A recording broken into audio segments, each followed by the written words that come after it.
Ok. Bonjour et bienvenue pour cette première vidéo sur les serveurs. Nous allons voir l'importance d'avoir des notions de base sur les serveurs physiques et logiciels. La meilleure façon de maîtriser correctement votre site internet est d'avoir un minimum de notions sur toutes les étapes nécessaires à son bon fonctionnement. Voici donc le sommaire. Alors, première partie, l'histoire de l'hébergement web avec GeoCities, les commencements de l'hébergement web payant. Première partie, l'histoire de l'hébergement web avec GeoCities. Deuxième partie, les offres d'hébergement web, mutualisées, VPS, dédiées, donc c'est la plus importante. Ensuite, qu'est-ce qu'un serveur web côté hardware et software. Ensuite, les caractéristiques du fonctionnement d'un serveur. Puis, pour finir, quatrième partie, fonctionnement d'un serveur Apache avec les requêtes HTTP et le fonctionnement de membre serveur. Donc, nous allons passer tout de suite à l'histoire de l'hébergement web avec David Bonnet. Donc, voici l'homme en question avec le logo. Donc, l'hébergement web, c'est une histoire relativement récente. On parle d'hébergement web depuis 1991. C'est à cette date que la Fondation nationale de la science aux États-Unis enlève les restrictions commerciales sur le web. La première fois où l'hébergement web est devenu populaire, donc, c'est en 1994 avec la création de GeoCities par David Bonnet. Avec, donc voici l'image, hein. La présence numérique est devenue tellement indispensable pour toutes les sociétés, pour tous les artisans, les associations, les entrepreneurs. Euh, Avoir son propre site web, ça permet de communiquer toutes les valeurs de sa société, de renforcer son image de marque, de sa notoriété. Et même aujourd'hui, c'est pas rare de voir une boulangerie, ou un coiffeur, ou une boucherie qui possède sa propre application sur son propre site web et qui vous propose des services de paiement, de pré-réservation ou des avantages, plein de services innovants qui vous facilitent la vie. Euh, et donc c'est en ça qu'on peut s'y intéresser encore plus. Et il est pas rare aussi, grâce à un site internet, toutes les personnes qui ont réussi à être autonomes financièrement. Comme par exemple des gens qui parlent de leur passion sur un site WordPress et qui finissent par devenir autonomes financièrement. Ou des youtubeurs par exemple. De plus en plus de youtubeurs deviennent autonomes. Mais pour revenir à GeoCities, c'était une plateforme qui permettait aux utilisateurs de mettre en ligne des pages web gratuitement. Euh, le contenu était présenté sous forme de ville numérique. Donc, vous voyez, cet homme, il a permis l'hébergement web gratuit. Et finalement, tellement que ça a réussi, sa société, elle a été rachetée par Yahoo euh, à plus de 3,5 milliards de dollars. Et donc, elle a été rachetée dans le simple but de la fermer 10 ans plus tard, hein, bien sûr. Mais donc, ça coûte très cher d'éliminer la concurrence. Yahoo était vraiment très déterminé. Donc, ça veut dire qu'on est en 2009. Après la fermeture définitive de la plateforme, certains sites web se sont vus offrir la possibilité, évidemment, en payant, de garder leur hébergement web chez Yahoo. Donc la question maintenant qu'on se pose, c'est est-ce qu'une société est assez fiable pour qu'on puisse lui confier la vie entière de notre site web, ainsi que toutes les données confidentielles, etc. Ne vaudrait-il pas mieux héberger son propre site web soi-même, à terme? Ben, je pense que la réponse est oui. L'importance d'avoir son site web, hein, je rappelle. Depuis 1995, on est passé de 16 millions d'utilisateurs d'Internet à 4 milliards en seulement 20 ans. C'est-à-dire, on pourrait dire aussi que on est passé de 1% de la population mondiale à 50% de la population mondiale en 20 ans. Donc, on se pose la question, les 50% restants, dans combien de temps on les aura atteints? Donc, il y a encore beaucoup de marché à faire. C'est pour ça que l'importance d'avoir son propre site web se fait encore aujourd'hui, hein. C'est pas un truc, on va dire, c'est un truc qui est toujours d'actualité. maîtriser correctement son propre site web, c'est on ne peut pas confier à une autre personne que soi-même. Pour ne pas être déçu ou louper le coche, c'est pourquoi la suite de cette vidéo répond parfaitement à ce besoin. Toutes les étapes clés de la vie d'un site web est primordiale à sa réussite. Si on manque une étape qu'on a confiée à quelqu'un et qu'elle n'est pas réussie, c'est dommage pour nous. Donc voilà. Maintenant, nous allons parler des offres d'hébergement web. Donc, l'offre mutualisée que l'on voit sur le schéma, hein, avec un seul système d'exploitation pour tout le monde qui se partage.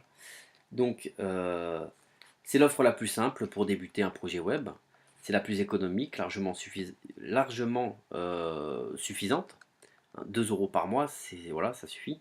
Mais il y a deux choses à savoir qui nous influencent à passer à des offres supérieures par la suite, en fonction de nos compétences, en fonction du temps. Alors, l'offre mutualisée, on se partage les ressources d'un seul serveur, d'un seul et même serveur, et on se partage aussi la même adresse IP pour tout le monde. Sachant qu'on peut avoir de 20 jusqu'à 30 clients sur le même serveur. Donc, le plus gros problème, c'est le partage de l'adresse IP. Ça peut nuire au référencement Google. On a une action très limitée sur certains paramètres du serveur avec cette offre aussi. C'est un autre inconvénient. Tandis qu'avec l'offre VPS, Virtual Server Private, c'est exactement la même chose que le serveur mutualisé. On se partage tout, l'adresse IP, les ressources du serveur, pareil. Sauf que on a un système d'exploitation à part entière, donc on est plus sécurisé. Question plantage. S'il y en a un qui plante, ça n'infectera pas les autres, hein. Donc, et ça arrive. Donc, voilà. Donc là, c'est une offre qui est plus faible, qui est légèrement plus chère, hein, donc ça va pas chercher plus loin que les 5 euros par mois, hein. C'est pratiquement pareil. Ça se fait de plus en plus. Ça devient de plus en plus courant. Donc pour chaque client, mais le même, on a le même inconvénient, hein, que l'offre mutualisée. Bon. Euh, Ensuite, la dernière offre, hein, c'est l'offre dédiée. Donc, c'est-à-dire que ça vous coûte minimum 50 euros par mois. Mais à ce prix-là, vous avez le serveur en entier qui vous appartient. Donc, vous êtes entièrement libre de, de vous-même mutualiser le serveur, de le partager en plusieurs serveurs pour héberger une vingtaine de sites web, voire plus. Pour vos clients, pour vous-même, peu importe. Vous possédez votre propre adresse IP à ce prix-là. Donc, vous avez accès à la totalité de tous les réglages du système d'exploitation. Vous avez la totalité du débit internet, etc. Et la totalité des ressources CPU, mémoire vive, etc. Donc beaucoup plus fiable, beaucoup plus sécurisé à condition de savoir le paramétrer. Et bon, ça demande beaucoup de compétences, effectivement. Par exemple, pour savoir se connecter en SSH en ligne de commande à distance sur un serveur, bon, ça on verra ça dans une prochaine vidéo. Mais c'est le but justement, d'être autonome totalement, voilà, sur un serveur dédié. C'est le but des prochaines vidéos. Donc maintenant on va voir qu'est-ce qu'un serveur. Donc alors pour définir un serveur côté hardware, j'ai plusieurs photos à vous montrer, voilà. C'est les trois types de serveurs qu'on peut avoir. Donc il en existe trois formats différents. Le serveur de type tour, voilà, c'est celui-là, qui ressemble à un PC standard qu'on trouve à la maison, hein. C'est le serveur de type rack, lui ou le type bled ou lame, je préfère le mot lame, c'est la même chose, hein. Donc c'est à peu près le même genre, hein. Ils se rackent tous les deux dans des grandes baies informatiques ou châssis standard. Euh, c'est un peu encombrant, voilà. Mais bon, côté logiciel, qu'est-ce qu'un serveur côté logiciel? Voilà. Donc là, il en existe plusieurs, une grande liste, hein. On peut en désigner quelques-uns. On va les désigner par des services, hein. Chaque service correspond, il y a un nom bien précis. Voilà. Comme par exemple, je vous donne un exemple, hein. Le partage de pages web. Vous allez me répondre serveur web. Comme par exemple Apache. Voilà. Le logiciel, c'est Apache. Le courrier électronique. Voilà, le serveur IMAP. Voilà, donc le serveur IMAP, il va permettre le courrier électronique.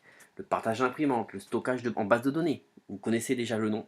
Un serveur de base de données, MySQL, voilà, qu'on utilise. Alors un serveur de jeux vidéo, bah, je suis pas très gamer donc j'ai pas trop de, voilà, de trucs à vous dire. Certains logiciels se partagent en mode serveur. Bon, j'ai pas d'exemple, mais vous en trouverez. Le gestion de contrôle d'accès, j'ai pas trop d'exemples, mais vous trouverez. La messagerie vocale sur votre téléphone portable, quand on vous laisse un message, c'est un serveur vocal. Bon. Et donc tout ça, c'est des services. Donc un serveur web, nous, ce qui nous intéresse, c'est le, voilà, c'est le serveur web Apache. Il doit fonctionner 7 jours sur 7, 24 heures sur 24. Voilà. À tout moment. Faut pas oublier que il y a un autre type de serveur qui existe, hein, c'est le plus important, c'est aussi le plus cher. C'est le serveur qu'on trouve au restaurant. Il nous délivre les services les plus utiles. Les caractéristiques des serveurs.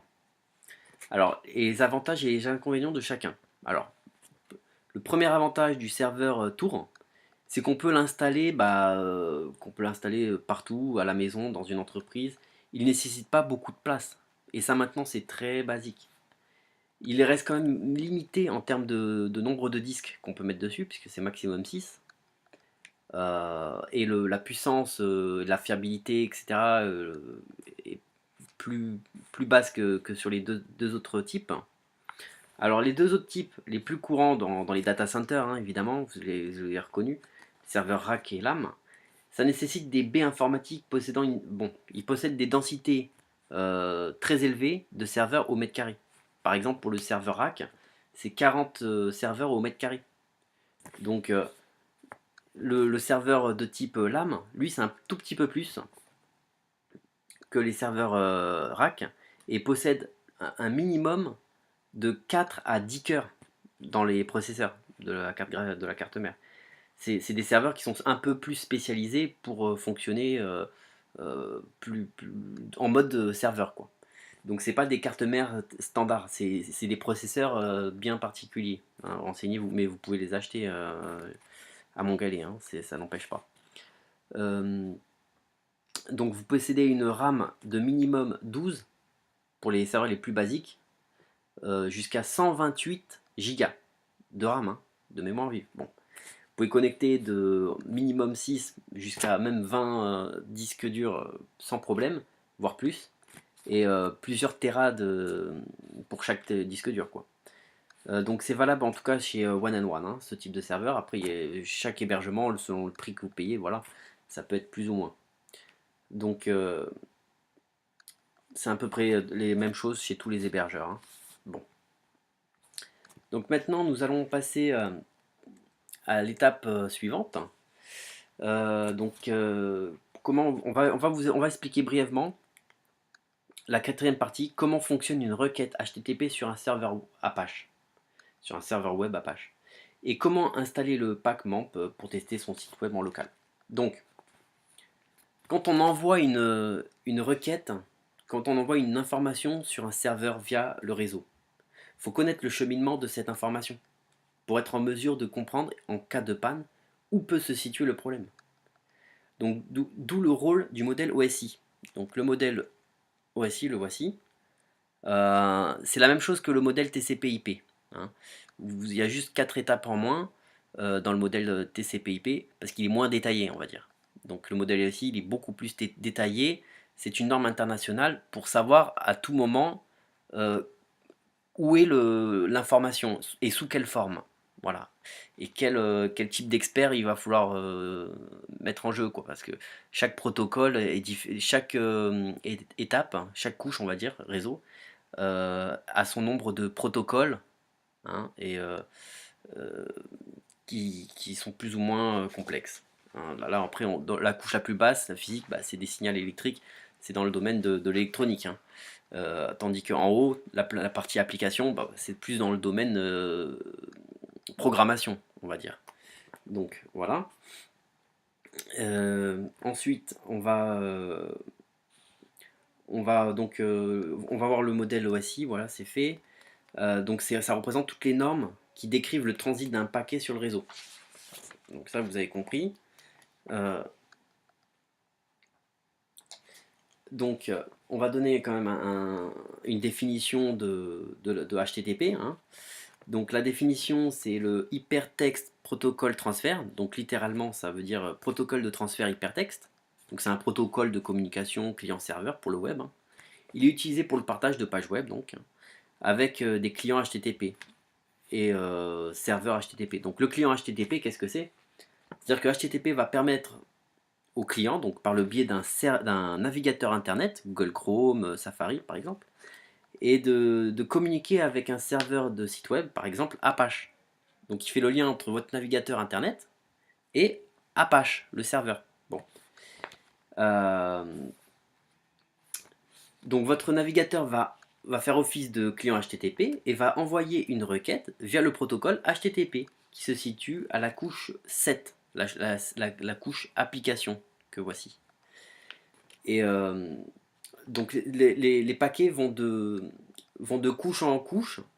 On dit qu'elles se font encapsuler de la couche la plus haute vers la couche la plus basse. Donc ça va toujours du haut vers le bas, hein. Donc la couche application va suivre son chemin jusqu'à se faire encapsuler de plus en plus bas vers la couche la plus basse et se transformer en final en signaux électriques que votre modem se charge de traduire pour vous et d'envoyer par les lignes électriques. Euh, Donc HTTP fonctionne à la couche application du modèle OSI. Voilà, je veux que ça, si vous le retenez, c'est très bien. Alors désolé de rentrer autant dans les détails, hein, ça ne peut pas faire de mal non plus. Donc maintenant vous comprenez que WAMP, ou MAMP, hein, comme vous voulez, c'est un logiciel 3 en 1 qui regroupe le minimum vital pour tester votre site web en local, ou voire même comment installer et configurer votre hébergement web chez vous, sur votre propre serveur. Vous économiserez à peu près 80 € par mois quand même. Donc, pour des services meilleurs, de meilleure qualité. Donc, attention, de meilleure qualité, faut le dire vite parce que si votre serveur plante, et ça peut arriver une coupure de courant ou n'importe quoi, ne serait-ce qu'une minute, Google va vous faire perdre quelques points de référencement. Mais bon, ça arrive chez tout. N'oubliez pas que vos données sont personnelles et confidentielles. Alors, économisez votre argent si vous pouvez, hein. Si vous pouvez, voilà, c'est le but de cette vidéo en tout cas. Moi, il y a une phrase que j'aime bien, c'est que la dépendance à quelqu'un ou à quelque chose, c'est la fin de la liberté, c'est la fin de l'intelligence, c'est la fin de l'économie. C'est la fin de tout ce qui peut vous permettre, en tout cas, de réussir correctement votre projet web. C'est ce que je pense. Donc c'est pour ça que cette vidéo est là pour tout expliquer, toutes les étapes. Il n'y en a pas une qui n'est pas indispensable. Voilà. Donc maintenant que c'est dit, nous allons voir les... Alors ce petit diagramme, il montre l'importance de Apache dans le monde. Et on voit qu'il n'y en a pas beaucoup qui sont plus importants que lui, quoi, hein, voire aucun, quoi. C'est le plus utilisé, c'est Apache. Donc il est open source, il est très bien, pas besoin d'aller sur un autre. Même si la part de verre, on voit qu'elle est quand même vachement de plus en plus grande, hein. On va d'ailleurs voir qu'il est en augmentation en ce moment, tandis que Microsoft est en diminution. On voit que la courbe noire, c'est Apache. On voit qu'elle, elle est en augmentation. Et on voit qu'il a atteint des sommets pendant un moment, quoi. Mais ça va revenir, hein, ça va revenir. Sauf si le vert, lui, le dépasse finalement, puisqu'ils sont à égalité là. Mais c'est la même boîte, hein, de toute façon, qui gère les deux programmes. Donc, on va dire qu'ils sont copains tous les deux, hein. Bon, bref.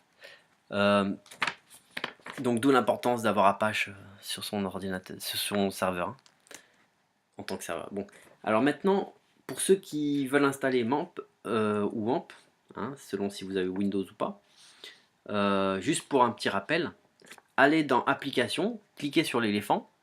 Ah, désolé de vous enfantiser, hein, l'éléphant, c'est mes mots techniques, hein. Vous cliquez dans le dossier qui est ici. Celui-ci, c'est parce que je l'ai installé 2 fois, hein. Alors à la base, par défaut, il vous installe la version Pro, MAMP Pro. Donc vous avez deux dossiers, un MAMP normal et un MAMP Pro. MAMP Pro, vous le supprimez, d'accord? On n'en a absolument totalement pas besoin. Donc ensuite, vous allez dans le dossier HT Access, ici, vous voyez.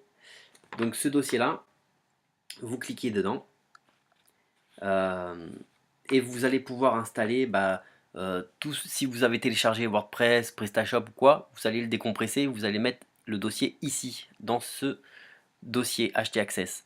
Et tous les projets que vous avez, vous allez leur donner un nom et vous allez pouvoir mm, faire autant de projets que vous voulez à cet endroit-là. Ou même mettre des fichiers comme ça pour juste les tester. Mais bon, c'est plus joli quand même de les mettre dans des dossiers. Il y aura un dossier donc par CMS et tous vos projets web peuvent se situer pareillement dans un dossier, hein. Ou sur un seul fichier comme ça en test. Donc vous avez le choix. Donc la vidéo se termine et merci beaucoup de votre concentration. N'oubliez pas de vous abonner, hein, si vous êtes toujours déterminé pour réussir votre projet web au mieux. Donc assimilez bien toutes ces étapes et en attendant que la prochaine vidéo arrive. Donc merci encore et à bientôt.